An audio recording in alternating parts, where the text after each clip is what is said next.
बात करते हैं लेबनान की। लेबनान में आप सोचिए हजारों पेजर फटने से अफरा तफरी मच गई है। सीरियल ब्लास्ट से लेबनान की सड़कों से लेकर घर और दुकानों पर चीख पुकार मच गई है। लेबनान में सीरियल ब्लास्ट से अब तक लगभग 18 लोगों की मौत हो चुकी है। वहीं ईरानी राजदूत और हिजबुल्लाह के लड़ाकों और चिकित्सकों सहित 3000 से अधिक लोग घायल हो गए हैं। इन पेजर का इस्तेमाल मुख्य रूप से हिजबुल्लाह के सदस्य कर रहे थे। विस्फोट का कारण यह माना जा रहा है कि पेजरों को जानबूझकर एक कोड द्वारा ट्रिगर किया गया था, जिसके बाद ये विस्फोट हुए। तो हिजबुल्लाह ने ताइवान की गोल्ड अपोलो नाम की कंपनी को लगभग 3000 पेजर का ऑर्डर दिया था। ये बैकग्राउंड आप देख रहे हैं ना, युद्ध का तरीका केवल यही नहीं कि गोला बारूद चल रहा है, हेलीकॉप्टर चलेगा और एक मिसाइल मारेगा। जेब में आपका मौजूदा ये फोन, ये मोसाड की ताकत देखिए, इजराइल की ताकत देखिए। इसके तार इजराइल से जोड़े जा रहे हैं और हम कहते हैं ये सीधा हम जोड़ते हैं। हिजबुल्लाह ने इसके पीछे इजराइल का हाथ बताया है, इजराइल को जिम्मेदार ठहराया। बताया जा रहा है कि पेजर मूल रूप से हिजबुल्लाह के कम्युनिकेशन के लिए थे। भाई आप टेक्नोलॉजी में अपग्रेड करते हैं ना, आप पीछे क्यों जाएंगे? पेजर कोई आज की टेक्नोलॉजी है, पेजर एक पुरानी टेक्नोलॉजी है। लेकिन हिजबुल्लाह ने सोचा कि भाई पेजर ट्रैक नहीं हो पाएगा, ऐसा इसका टेक्नोलॉजी पुरानी है तो इसको कोई हैक नहीं कर पाएगा, इसका गलत इस्तेमाल नहीं हो पाएगा, तो हम बच जाएंगे। आतंकी जो मैसेज हमारे सारे हैं कि भाई कहां बम मारना है, किस पर हमला करना है, ये हम पेजर में देंगे। लेकिन इसका तोड़ निकाल लिया इजराइल ने। कम्युनिकेशन के लिए जिसका इस्तेमाल किया जा रहा था, इजरायली एजेंसी ने इनको विस्फोटक में बदल दिया है। हिजबुल्लाह के एक अधिकारी ने बताया कि इस घटना के पीछे इजराइल का हाथ है। अब इजराइल का ही हाथ है, इसमें बताने वाली क्या बात है? हिजबुल्लाह के सदस्यों के पास जो नए पेजर थे उनमें लिथियम बैटरी थी जो फट गई। उनको ट्रिगर कैसे कर दिया गया? लिथियम बैटरी जब अधिक गर्म हो जाती है तो सबसे पहले वो क्या करती है, वो धुआं छोड़ती है और उसमें आग भी जाती है। हिजबुल्लाह के सदस्य पेजर का इस्तेमाल खास नजर से बचने के लिए कर रहे थे, पर ऐसे में सबसे बड़े सवाल यही उठता है कि लेबनान में हुए विस्फोट महज एक हादसा था या कोई बड़ी साजिश? ये तो आरोप है ही नहीं, लेकिन सीधा टारगेट। आप सोचिए, जिसको मारना था, जो गलत आदमी था, उसकी जेब में जो पेजर पड़ा था वो फट गया। मैं तो आपको इतनी बात बता चुका हूं, एक बार हमारी रिपोर्ट देख लेंगे तो और बेहतर समझेंगे। उसके बाद आपको लेटेस्ट अपडेट बताएंगे कैसे रेडियो और वॉकी टॉकी भी फट रहे हैं। स्पेशल रिपोर्ट देखिए। ब्लास्ट हो रहे हैं और पेजर में ब्लास्ट से आतंक का सफाया हो रहा है। आप ये बात सोचिए कि युद्ध का पैटर्न बदल गया है। जो मेरे बगल में आप देख रहे हैं ना, फौजी हथियार लेकर जो गोलियां चला रहा है, केवल इस तरीके से मोसाड काम नहीं करती, केवल इस तरीके से इजराइल या फिर आज का युद्ध का मैदान है नहीं। युद्ध का मैदान आपकी जेब तक पहुंच गया है, आपके मोबाइल डिवाइस तक पहुंच गया है, आपके पेजर तक जो पहुंच चुका है। आप पेजर का इस्तेमाल नहीं करते, लेकिन आतंकवादी, जो भी आदमी गलत बुद्धि से गलत चीज का इस्तेमाल करेगा, आप सोचिए पेजर का इस्तेमाल क्यों किया जा रहा था। इजराइल ने इस बात का पता लगाया। अब तक जो आरोप कहते हैं कि अभी भी हमारे पास पुष्टि करने के लिए कोई ऐसा ठोस दावा नहीं है, लेकिन अब तक जो बात सामने आई है उसमें पेजर को टैंपर कर दिया गया और उन्होंने सोर्स का पता लगाया कि ताइवान से कहां से पेजर आ रहे हैं, उसको यहां पर ट्वीक कर दिया गया, छेड़छाड़ कर दी गई और उसको एक बॉम्ब बना दिया गया। हैकिंग की कोई खबर अभी उसकी पुष्टि नहीं हो पाई है, ये केवल अंदाजा लगाया जा रहा है। और आपको बड़ी खबर बताते हैं, केवल पेजर में ब्लास्ट नहीं होता। ब्रेकिंग न्यूज के माध्यम से आपके टीवी स्क्रीन पर और अपडेट्स क्या हैं वो भी आपको बता देते हैं। ये लीजिए ब्रेकिंग न्यूज, बड़ी खबर इस वक्त, इंटरनेशनल खबर आपके लिए बता रहे हैं। सीरियल ब्लास्ट के बाद फिर दहल गया है लेबनान। एक दिन भी नहीं बीता था पेजर के बाद, अब हुआ रेडियो ब्लास्ट। सब कुछ फटेगा धीरे धीरे। आप देखिए, धमाके में 3 लोगों की मृत्यु हो गई है, मौत हो चुकी है। हिजबुल्लाह ने करीब 5 महीने पहले खरीदे थे रेडियो सेट्स। रेडियो सेट्स में वॉकी टॉकी शामिल हैं, वॉकी टॉकी शामिल हैं। उन वॉकी टॉकी का इस्तेमाल, जैसा कि आप देखते हैं, इस्तेमाल किया जाता है फौज के द्वारा कम्युनिकेशन करने के लिए। उसको ट्रैक करके, उसको पकड़ करके, उसको जो खरीदा गया था हिजबुल्लाह की तरफ से, उसमें भी टैंपरिंग की गई है, उनमें भी ब्लास्ट हुआ है। तो अब एक कड़ा संदेश मोसाड की तरफ से कहिए या कहिए कि भाई आतंकियों के विरोधियों से कि भाई आपने जो भी डिवाइस खरीदी है वो हमारी नज़र में है और हम आपका सफाया आपकी जेब में पड़ी हुई या आपकी हाथ में जो डिवाइस है उससे आपका सफाया करेंगे। सोचिए, एक आतंकवादी के हाथ में इस तरीके से एक वॉकी टॉकी होगा और वो फट जाए, वो आदमी वहीं पर समाप्त हो जाए, उसकी लीला समाप्त हो जाए। ये तो मैंने अपना विश्लेषण बताया और आपको खबर बताई, लेकिन एक्सपर्ट ज़्यादा बेहतर जानते हैं कि युद्ध में असल असल में होता क्या है। रक्षा विशेषज्ञ प्रफुल्ल बख्शी जी हमारे साथ इस वक्त जुड़ चुके हैं।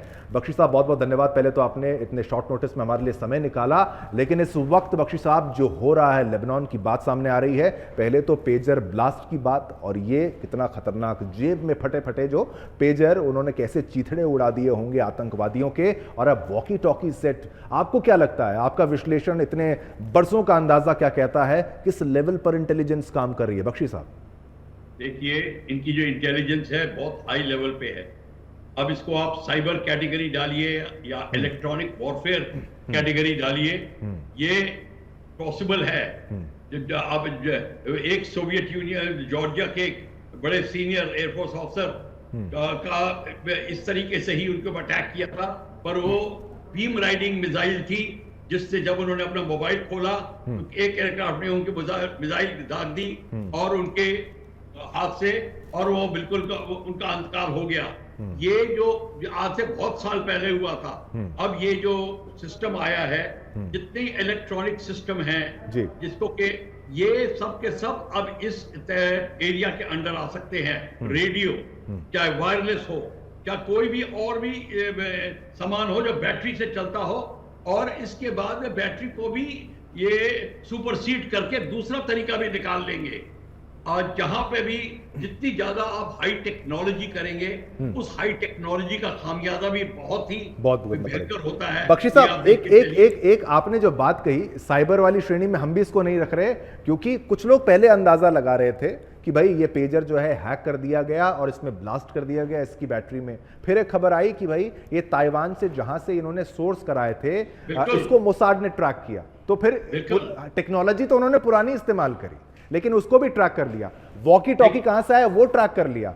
तो आपको क्या लगता है, क्या ट्रिगर डिवाइस लगाया गया होगा? क्योंकि हम तो जब पिक्चरें देखते हैं हमें समझ में आता है कॉमन मैन कि भाई ट्रिगर करने के लिए मोबाइल फोन चाहिए।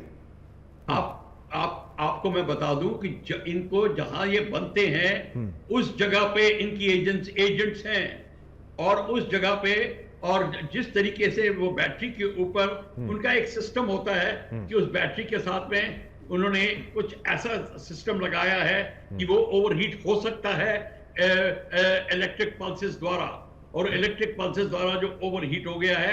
अब आप ये देखिए, ये बनी कहां थी? ये ताइवान में बनी है। ताइवान में इजराइल का पहुंच है, और जहां इजराइल की पहुंच होगी, अगर उनको पता है कि 8,000 बैटरीज मंगाई हैं उन्होंने, या 15,000 जो मंगाई है, वो कहां से क्यों मंगाई है, या अब इनकी इंटेलिजेंस से पता चलता है, या वायरलेस सेट मंगाए हैं, या रेडियोस मंगाए हैं, सडनली ये क्यों मंगाए हैं? ये जितनी स्ट्रॉन्ग इंटेलिजेंस होगी, उसी का इंफॉर्मेशन पे उन्होंने ये कार्रवाई करी है। और रेडी उनको पता था ये सिर्फ लॉजिस्टिक्स और ऑर्गेनाइजेशन जो होगी पैलेस्टाइन की, उसके अंदर लोग जो ईंधन सप्लाई करते हैं, एम्यूनिशन सप्लाई करते हैं, जो दुकानदार के भेस के अंदर मैसेज भेजते हैं, ये सारे आपकी बात के ऊपर, हाँ, माफ कीजिएगा मैं बीच में आपको कुछ सवाल पूछ रहा हूँ, उत्सुकता मेरी बहुत ज्यादा है। ये प्रश्न कुछ ऐसे हैं कि भाई अगर इस तरीके से हिजबुल्लाह को खत्म करने का प्लान अगर मोसाद ने बना लिया, इजराइल ने बना लिया, तो एक तरीके से मोबाइल फोन तो हर इंसान की जेब में है। क्या ये जो हमला हुआ था, जो पेजर फाड़ना, जो पेजर का फटना, एक्सप्लोड करवाना, ताइवान से सोर्स उसको टैंपर बीच में कर देना, वॉकी टॉकी को बीच में टैंपर कर देना, ये एक वार्निंग तो नहीं है? क्योंकि मोसाद चाहे तो वो फिर इस तरीके से अगर उसको करना है, वो तो पूरी फौज का सफाया कर सकती है। ये क्या वार्निंग? ये वार्निंग है। ये वार्निंग ये है कि आप अपने कार्रवाई से बाज आ जाइए, नहीं तो आपको ये सजा उनको मिली है। और आप देखिए, इसका और खामियाजा हो सकता है एक्चुअल लड़ाई के अंदर, एयरक्राफ्ट की बैटरी के साथ में, शिप्स की बैटरीज के साथ में, टैंक्स की बैटरीज के साथ में, और कई तरीके से हो सकते हैं। उनके मिसाइल्स जो पड़ी हैं उनको एक्टिवेट कर सकते हैं वो, यहां तक कि डैम्स के दरवाजों को एक्टिवेट कर सकते हैं। ये साइबर और इलेक्ट्रॉनिक वॉरफेयर का जो मिश्रण है, आप सोचिए कोई भाखड़ा डैम के ऊपर स्लूस गेट को खोल दे इलेक्ट्रॉनिक पल्सेस द्वारा। एक वॉरफेयर होती है EMP, electronic magnetic pulse warfare. अगर एक 1.5 किलो टन का बॉम्ब दिल्ली के ऊपर 250-300 किलोमीटर के ऊपर अगर ब्लास्ट किया जाए, तो दिल्ली, हरियाणा, पंजाब का कई एरिया के अंदर टोटल इलेक्ट्रिक फेलियर हो जाएगा। ना आपका रेडियो, ना मोबाइल, ना कुछ चलेगा, GPS नहीं चलेगा कार वाला। ये सब कुछ भी हो सकता है। तो ये ईएमपी फैक्टर का जितना अब आप प्रयोग करेंगे, जी। जितने आपके साइंटिस्ट करेंगे, इसका लड़ाई में भी इस्तेमाल हो सकता है। बिल्कुल। जो चीज आपकी मदद के लिए बनती है, वही छुरी जो सब्जी काटती है, बिल्कुल वही डॉक्टर छुरी साहब। से आप पे हमला भी हो सकता है। ये याद रखिए। बिल्कुल। एग्जैक्टली यही हो रहा है। और अब देखना है हमारे साइंटिस्ट इसको टेररिस्ट के हाथ में ना आने दें। हिंदुस्तान में भी लोग ये कर सकते हैं, बिल्कुल। टेररिस्ट भी अगर उनको बख्शी टेक्नोलॉजी साहब, मैं तो मिल जाए। मानता हूं कि जब तक हमारे फौज में आप जैसे वीर जवान मौजूद हैं, हमारी देश की सुरक्षा में ऐसी चूक तो नहीं हो सकती। सबसे पहले तो आपको सैल्यूट भी आपकी सेवा के लिए देश की, और बहुत बहुत धन्यवाद भी, जनमत में इतना ही समय हमें अनुमति दे रहा था आपके साथ मुलाकात करने का। बहुत बहुत धन्यवाद। धन्यवाद बख्शी साहब। तो बख्शी साहब ने समझाया किस तरीके से क्या क्या टेक्नोलॉजी का इस्तेमाल किया जाता है, जेब में बम फाड़ा जाता है, और क्या कुछ किया जा सकता है। दुश्मन को भांपो, समझो और पहले से तैयार रहो। ये बख्शी साहब का मैसेज भी था। और चलिए, खबर तो हमने आपको दिखाई, रेडियो फट रहे हैं, वॉकी टॉकी फट रहे हैं, लेबनान में सब कुछ फटेगा अगर लेबनान बाज नहीं आएगा, यानी हिजबुल्लाह बाज नहीं आएगा। ये प्रश्न हमने बताए और आपसे सवाल भी जो पूछा उस पर भी आ जाते हैं। जनमत ऐसे ही जनमत नहीं जब तक आप मत ना दें, जब तक आप वोट ना करें। हमारा प्रश्न था आपसे, पेजर ब्लास्ट से आतंक का सफाया क्या सही है? हाँ या ना में जवाब देना है। बहुत सिंपल प्रश्न पूछते हैं आपसे, पेजर ब्लास्ट से आतंक का सफाया सही है। 90% लोगों ने कहा हाँ, ऐसे ही मारो इनको। 10% कहते हैं नहीं मत मारो। अब ये कौन है वो जाने, लेकिन बहुमत, प्रचंड बहुमत ये मानता है कि पेजर ब्लास्ट से ही आतंक का सफाया सही तरीका है, और इसी तरीके से हिजबुल्लाह को खत्म करना चाहिए। क्योंकि हमारा कार्यक्रम सोशल मीडिया पर एक्टिव रहता है, तो जो हमारे दर्शक हैं उनकी डिमांड पर हम थोड़ा सा एक्सटेंड कर रहे हैं ये पेजर ब्लास्ट की खबर को, कि भाई लेबनान में कैसे हाथों में बम फट रहे हैं, और इसके बारे में जानकारी आपको देते हैं टेलीग्राफिक्स के माध्यम से। कैसे बना पेजर बम? पेजर एक वायरलेस संचार का उपकरण है। आपको सरल भाषा में समझाएंगे कि हर कोई आपके परिवार का सदस्य जनमत देखेगा तो बच्चा बच्चा समझेगा क्या हो रहा है। पेजर को बीपर के नाम से भी जाना जाता है। जब ये बजता है तो बीप की आवाज आती है, इसलिए इसको बीपर कहा जाता है। फोन या पेजर में एक्सप्लोजिव फिट किया जाता है। ये पेजर बम कैसे बनता है ये आपको बता रहे हैं, और शायद ऐसे ही किया गया होगा।